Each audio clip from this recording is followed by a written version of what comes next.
You are welcomed in Raw Legal Lab video classes. Now we are going to discuss section 54 of the CRPC, that is examination of the accused or the arrested person by medical officer. Subsection 1 is when any person is arrested, जब किसी व्यक्ति को गिरफ्तार किया जाता है, he shall be examined by a medical officer, उसका examination होगा और वो मेडिकल ऑफिसर द्वारा किया जाएगा. In the service of central और स्टेट गवर्नमेंट, और मेडिकल ऑफिसर सेंटर या स्टेट गवर्नमेंट के सर्विस में होना चाहिए.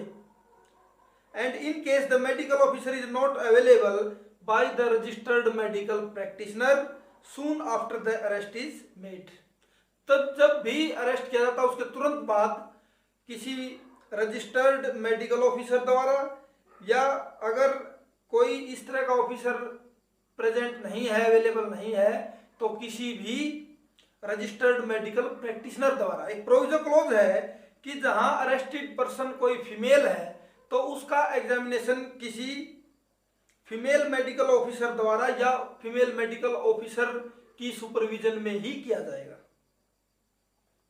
और अगर कोई फीमेल मेडिकल ऑफिसर नहीं है तो कोई फीमेल रजिस्टर्ड मेडिकल प्रैक्टिशनर हो सकती है. That is the substitute.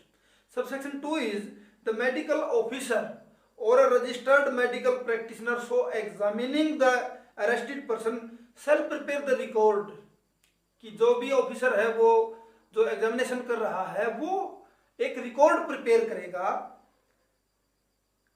Of such examination, इस एग्जामिनेशन का जो उसने किया है, और उसमें मेंशन करेगा एनी इंजरीज, कोई चोट, और मार्क्स ऑफ वायलेंस या कोई हिंसा के निशान अपॉन द पर्सन अरेस्टेड, जो अरेस्ट व्यक्ति किया है उसके शरीर पर. And the approximate time when such injuries और मार्क्स में हैव बीन इन्फ्लिक्टेड, और वो समय भी लिखेगा कि ये जो निशान जो उसके शरीर पर मिले हैं या चोट के निशान जो हैं वो लगभग किस समय तक, अप्रोक्सीमेट जो टाइम है कि किस समय की ये घटना है या किस समय उसके शरीर पर ये निशान हुए होंगे, क्योंकि इस बात से स्टोरी की जो ट्रूथनेस है उससे जोड़ने में मदद मिलेगी, इसलिए ये लिखा गया है.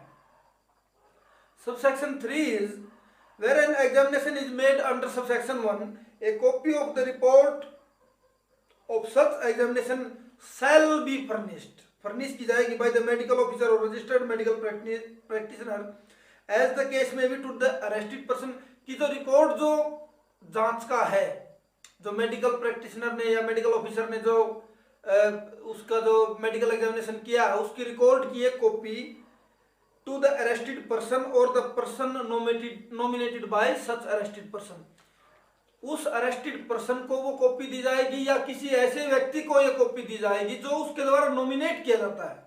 कोई भी व्यक्ति ऐसा हो सकता है. Now if I am to talk about the history of this section, अगर मैं इस धारा के इतिहास की बात करूं तो this section was not recommended for by the law commission. ये जो सेक्शन था ये लॉ कमीशन ने रिकमेंड नहीं किया था, बल्कि वाज इंसर्टेड और recommended by the joint committee report. जो ज्वाइंट कमेटी की जो रिपोर्ट थी उससे ये सेक्शन आया है, ना कि लॉ कमीशन की रिपोर्ट से. और ये किस लिए ज्वाइंट कमेटी ने सोचा कि ऐसा प्रावधान सीआरपीसी में होना चाहिए, उसके दो मुख्य कारण थे. मेन जो रीजंस थे वो दो थे. A, the offence charge was not committed by him, ताकि अरेस्टेड जो पर्सन है वो ये प्रूव कर सके, ये सिद्ध कर सके कि जो ऑफेंस उसके खिलाफ चार्ज किया गया है वो उसके द्वारा कमिट नहीं किया गया था, उसके द्वारा कारित नहीं किया गया था. इस उद्देश्य की पूर्ति इस सेक्शन से होती है. Next is he has been subjected to physical injury while in custody. और दूसरा इसका कारण क्या था कि जब ये व्यक्ति कस्टडी में था, पुलिस कस्टडी में था, तो इसको कोई ना कोई फिजिकल इंजरी हुई है, मीनिंग देयर बाय फिजिकली उसको पुलिस कस्टडी में प्रताड़ित किया गया है. इस बात की पुष्टि भी सेक्शन 54 से हो सकती है क्योंकि इसके अंदर बॉडी का एग्जामिनेशन है. तो दैट्स वाई ज्वाइंट कमेटी की रिपोर्ट ने इसको रिकमेंड किया। और वैसे भी आप जान लें इस सेक्शन के उद्देश्य क्या है, दो उद्देश्य हैं, ताकि एक्यूज्ड पर्सन क्या सिद्ध कर सके कि वो अपराध उसने नहीं किया है, या जो पुलिस कस्टडी में वो रहा है वो उसमें उसको कुछ ना कुछ फिजिकल इंजरी हुई है, इस बात को भी इससे सिद्ध किया जा सकता है। तो दो मेंस ऑब्जेक्टिव है इस सेक्शन के। या आप ये समझें कि अगर आपके दिमाग में सवाल आए कि इस सेक्शन से क्या इफेक्ट है, क्या प्रभाव है इस सेक्शन का, तो ये दो प्रभाव है, ये दो पर्पज सर्व करता है, फुलफिल करता है।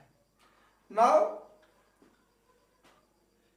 This section confers right upon arrested person, ये किसी भी गिरफ्तार किए गए व्यक्ति का एक अधिकार है कि उसका मेडिकल एग्जामिनेशन होना चाहिए। ये सेक्शन अरेस्टेड पर्सन को एक राइट कन्फर करता है, एक अधिकार देता है। Next is person on bail. पिछले सेक्शन में भी हमने इस बात को डिस्कस किया था कि सेक्शन 53 और सेक्शन 54 के लिहाज से अगर कोई व्यक्ति बेल पर है तो वो इस सेक्शन के अंडर अरेस्टेड पर्सन ही समझा जाएगा। Keep this in mind. एक बार फिर सुने कि सेक्शन 53 और 54 के लिए अगर कोई पर्सन ऑन बेल है, जमानत पर छोड़ दिया गया है, तो उसको इन दो सेक्शंस के लिए अरेस्टेड पर्सन ही समझा जाएगा। मीनिंग देयर बाय बेल पर होने के बावजूद भी उनका मेडिकल एग्जामिनेशन का राइट है under this section. Now duty of magistrate to inform, ये जब भी कोई अरेस्टेड पर्सन किसी मैजिस्ट्रेट के सामने पेश किया जाता है तो वो मैजिस्ट्रेट की ड्यूटी है कि वो इंफॉर्मेशन दे अरेस्टेड पर्सन को कि आपका मेडिकल एग्जामिनेशन हुआ है या नहीं हुआ है, या आपका मेडिकल एग्जामिनेशन होने का एक राइट बनता है, आपका एक अधिकार है, और आप वो मेडिकल एग्जामिनेशन करवाएं और बताएं कि ये चीजें उससे फुलफिल होंगी, आपके लिए सहायक है ये दो चीजें। इसके लिए केस है Sheela Barse versus state of Maharashtra year 1983 supreme court. In this case supreme court held magistrate is required to inform the arrested person about his right to claim medical examination in case of complaint by him of torture or maltreatment in police custody। कि जब भी कोई police custody से magistrate के सामने पेश किया जाता है और उसकी कोई शिकायत है, कोई कंप्लेंट है कि साहब इस तरह से हमारे साथ माल ट्रीटमेंट हुआ है या कोई टॉर्चर हुआ है, तो पुलिस तो मजिस्ट्रेट ड्यूटी बाउंड है कि he should inform his right of medical examination, कि वो उसके मेडिकल एग्जामिनेशन के राइट के बारे में बताए। Now there is another case that is Selvan versus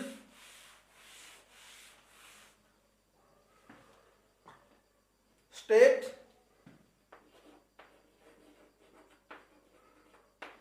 सेल्वान versus state AIR 2007 MLJ Madras law journal. Selvan versus state 2007 Madras law journal. In this case, it was held by the High Court that an accused person who has surrendered before the magistrate on his own is not entitled to invoke the provision of this section। कहने का भाव ये है कि एक व्यक्ति जो अपने आप कोर्ट के सामने सरेंडर करता है या पेश होता है या गिरफ्तारी देता है, उस केस में उसका सेक्शन 54 का अधिकार नहीं बनता है। ये अधिकार कब है? जब पुलिस के द्वारा अरेस्ट किया जाता है कोई व्यक्ति। नाउ ये बात थी अक्यूज्ड पर्सन की, अरेस्टेड की। एक हेडिंग और है, what about the victim of rape. अगर रेप का कोई विक्टिम है, विक्टिम का मीनिंग पीड़ित, अगर किसी महिला के साथ रेप हुआ है, इन दिस केस